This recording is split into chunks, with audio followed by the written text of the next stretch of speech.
there's a concept called pre-adaptation. An adaptation is something you have, that feature that allows you to survive. A pre-adaptation is thought of as something that evolves for one purpose, but later on your biology takes a shift and you use that adaptation for something else. And so pre-adaptations for terrestrial living, some of them are already present. You need lungs for terrestrial living. Well, lungs evolved long before vertebrates, I don't want to say thought about terrestrial living, but long before terrestrial living became a thing, we were breathing with lungs. The limbs evolved not for walking on land, but probably for dragging ourselves through weed-choked waters or sitting on the bottom in these freshwater wetlands. So these are things that are useful for living on land. It evolved earlier for fish reasons. The choanae is another good one. This allows you to take a breath without opening your mouth. And that probably evolved in these aquatic tetrapods. They can stick their snout up out of the water and take a breath. These are things that they set the stage. They get you ready. So some of things you have to worry about is, for example, terrestrial moving. We're moving on land now. We're not swimming. We're walking with limbs. The limbs need to be able to support weight. They need to be able to transmit the force, the motion from the ground into the body. So very different forces at play. Swimming and walking. And again, this kind of functional anatomy is not my area, so I just cherry-picked here some things to look at. So very different forces at play, different adaptations are needed, different structures are needed. If we look at the vertebral column, here's a fish vertebral column, and this is about swimming. This is about muscles pulling against it and getting that flapping motion that you see when a fish swims. And that backbone is what the muscles pull against. And for that kind of operation, you want the backbone to be flexible, but it needs to give some resistance to the muscles. There needs to be a little bit of resistance there, but primarily flexible is what you want there for that kind of backbone. And so swimming, fishes and certainly the early tetrapods, that would be the kind of backbone we see. Terrestrial tetrapods, the forces are more complex. The muscles aren't pulling against the backbone. The muscles that are doing the motion are involved in the limbs, and the limbs are transferring that force to the backbone. The backbone is the major frame of the body. So flexibility is not what you want here anymore. And so in tetrapods we see, and this is all that vertebral stuff that we're not going to play with, but I need the slide here. We got fish, we got primitive terrestrial tetrapod, we got terrestrial tetrapods. What we see here is a strengthening of the backbone. Backbone is not about flexible. It's more about rigidity. It's more about transferring forces around. So, for example, the vertebrae of fishes are made of multiple pieces, multiple different separate bones there. As we transition from vertebrae that are more about terrestrial living, those pieces are fused together until it gets like a mammal. It's just one thing. It's one place we see it. And this is you know, temnospondylus and where's the lepospondylus? They're up there somewhere, but these are different vertebrae of different semi-terrestrial, truly terrestrial things. And so there's a lot of alterations that we're not worried about at this level, but understand that the vertebral column and the vertebrae themselves are jerked around pretty substantially. There's lepospondylus right there. I knew they were there. One of the things we see in tetrapods, and this is a sign that this tetrapod is probably walking, a sign in the anatomy, is something called zygapophyses. It's a big fancy word there. And what it is these are vertebrae. You can see the vertebrae here. The vertebrae have processes on them that attach to each other. So the vertebrae are linked. Fish don't have these. Terrestrial tetrapods do. You have a better picture? I don't. But that's this little joint right here. These little joints here. So that strengthens and makes more rigid the backbone. And there's the limb right there attached to the backbone. So the forces of walking are transferred up the limbs, into the girdle, and into that rigid backbone. We look at an aquatic tetrapod and a modern amphibian. One of the things we see in aquatic tetrapods, again, is the vertebrae are kind of lightly built. They're not fused together. They're not joined together. And one example is, well, the central part of the vertebrae. You can picture a vertebrae, right? When you had a steak or something, it's a solid round bone. Well, in the aquatic things, it's not. It's often hollow. And actually, the notochord is still there. But when we get to terrestrial, that structure tightens up. It gets much heavier.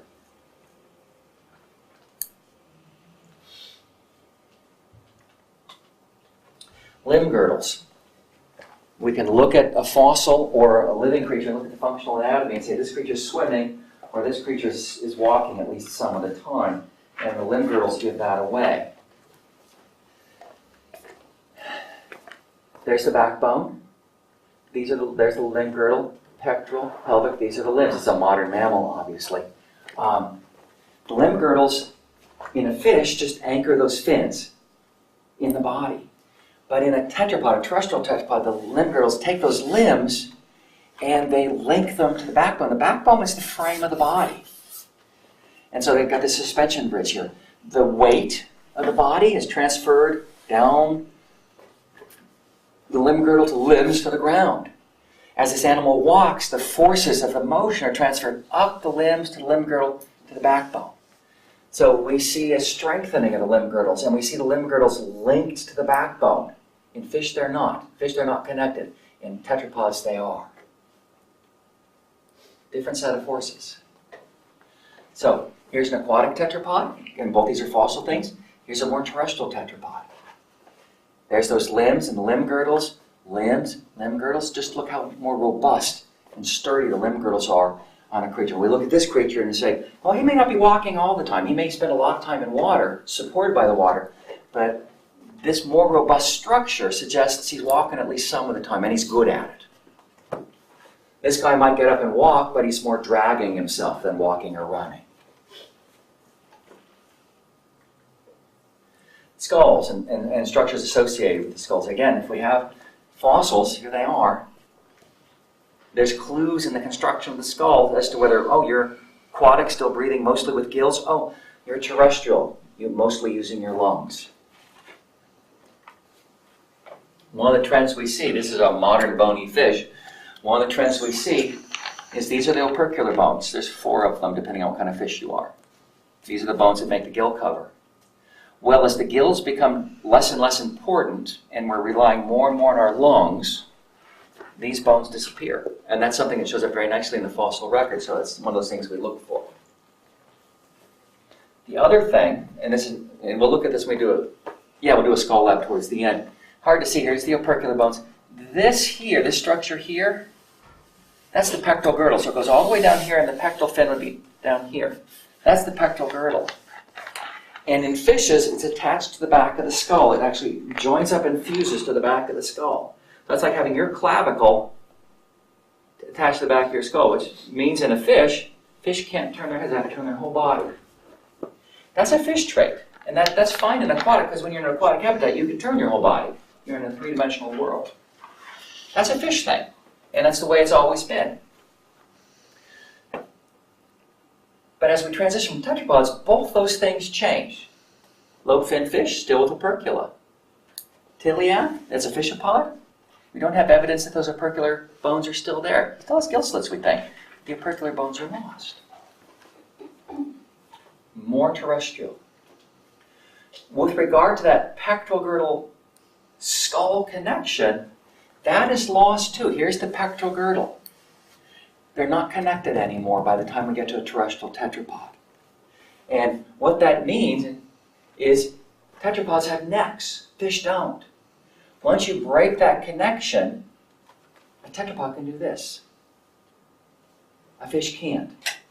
And if you're up on land, it's a little bit more work to turn your whole body to look around. So a tetrapod can stick his head up out of water and maybe look around. When he's walking around land, he can turn his head to the side. So this connection gets broken, and that's a sign of terrestrial living. And that funny thing from Canada called Tiklian, I don't know how to pronounce that. That's one of the earliest things in the fossil record where we very clearly have the separation between the neck and the body, or the head in the body. So, here's some examples. We've got fishes here. We've got tetrapods here. And so we've got opercular bones. Opercular bones are missing here. They disappear. The dark blue here, that's the pectoral girdle. And it loses its connection to the head, and it gains a connection to the backbone. It shifts where it inserts on the body. And depending on where it inserts, how it's structured, we can think, okay, this is a guy who, like I said a minute ago, could walk or maybe drag himself around in the mud, probably can't run very fast. This is a guy who's walking for a living. These are guys who are up on land in an emergency, at best.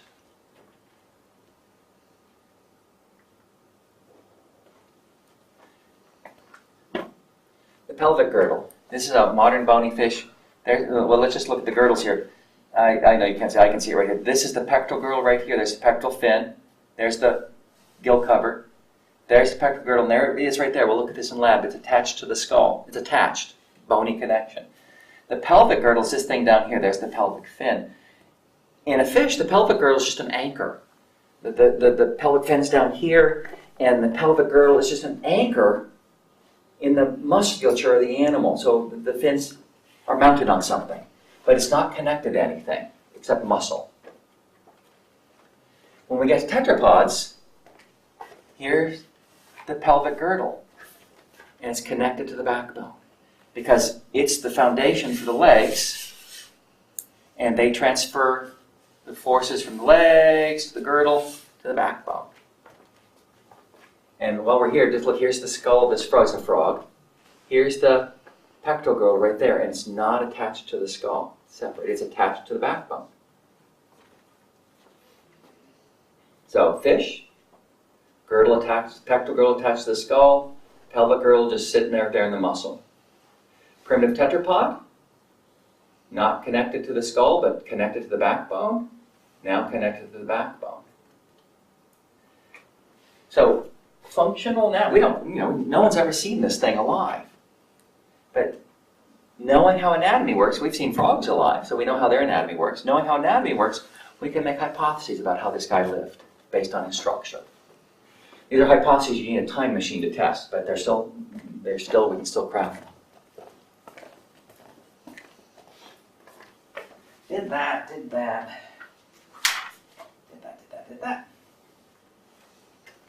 Here's a really early terrestrial tetrapod called Euryops. These fossils come from Texas, among other places. But a big, goofy thing that kind of looks like a salamander, but not a salamander. These things are a couple meters long. And there's the skeleton of one. I picked these pictures up. There's his pectoral girdle right there. It inserts on the backbone, not on the back of the skull. Here's his pelvic girdle. There's his hind leg, pelvic girdle, attached to the backbone.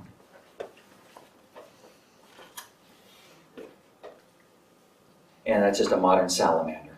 There's his pelvic girdle, there's his hind leg. A couple more things.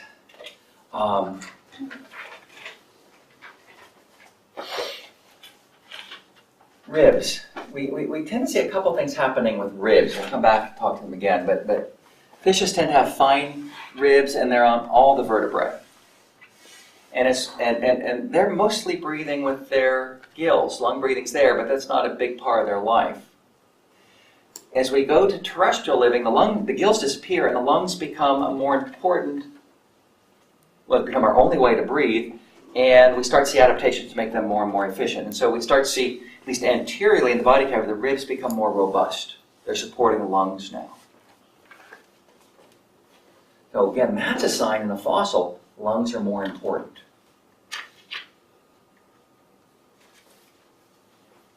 Yeah, well, okay. That's just what I just said. The ribs support the lungs, and they also support walking. We'll come back and talk about amphibian breathing another day. This is a silly picture. This is a mud skipper. It's a type of fish that lives on mud flats. It comes out of the water on mud flats in tropical areas, and that's a salamander. And so there's a primitive tetrapod there's a fish.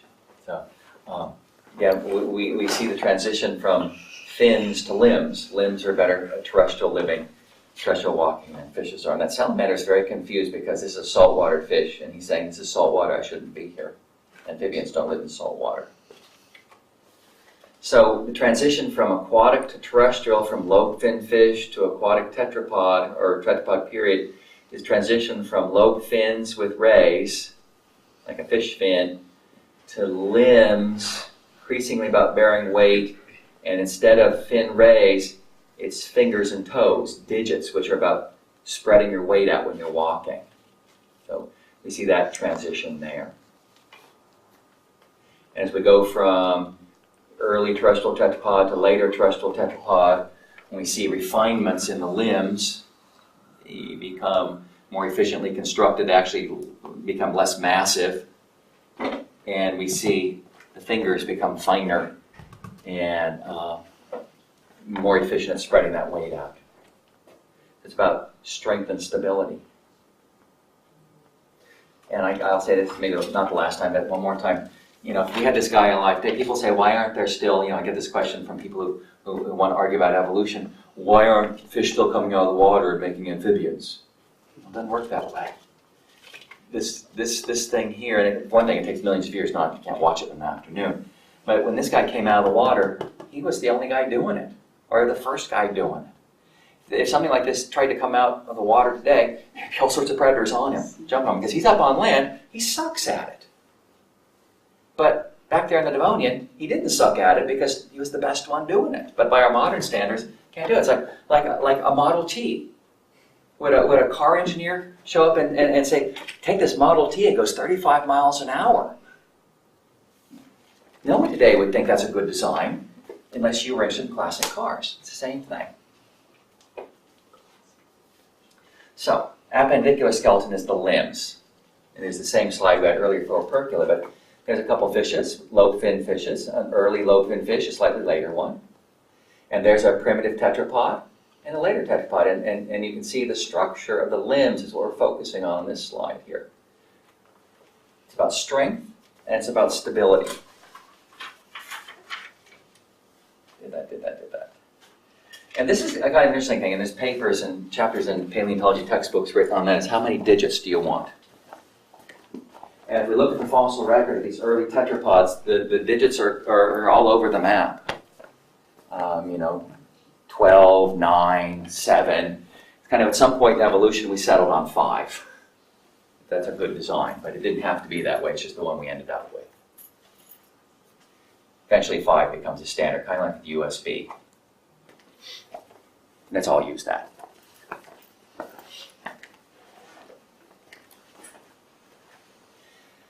Here's something for an anatomy class. I just put this slide in here for looking, but these drawings here, this is the circulatory system in the head. There'd be a heart right here at the base here, right there. And what these arches are, these branches, those are the blood arteries flowing through the gills. And this is an evolutionary tree from fish to more advanced fish to lungfish to tetrapods. And as we switch from fishes that are breathing with their gills, later gill breathing with augmentation of lungs, to breathing only with our lungs. To breathing with lungs and gills, but lungs become increasingly important, to eventually breathing with lungs only. We see a jerking around of the circulatory system rather substantially. And I think I mentioned this earlier, kind of one of these vertebrate trends is when you see modifications to the respiratory system, whether it's lungs or gills or whatever, you see the circulatory system matching those modifications, or vice versa. They're very tightly linked systems, respiration and circulation. And this is kind of an interesting story, which is one of the many things we're not going to go into in this class. It's kind of more for an anatomy class. But go from lung breathing, or from gill breathing, to gill breathing supplemented by lungs, to lung breathing with gills still around, to pure lung breathing. And where's the picture here? That's what this diagram is showing you. So that's the kind of thing we do in anatomy class, but not here. Okay. Where am I? This is what I'm looking for. There's our summary. So make this your friend. This is, I mean, if this makes sense to you, I hope it does, but this is kind of what we've done the last couple of days. Our exam Friday kind of goes, well, it's not all here, but, fishes, up to the beginning part of this transition, things we would still call fishes, like the end of the last chapter, the stuff I've been talking about since the last hour. That's stuff that's going to be on the next exam. Any questions? Okay, here's what I want you to do. And if you haven't already been studying, you surely need to for the exam. But first thing Friday, if there's something I can review or something I can clarify, please ask the question. And then we'll talk about amphibians Friday. And then we'll have our exam, and then we'll call it a week. Okay? So I'll see you in lab at 1. I'm going to go over and get the lab set up.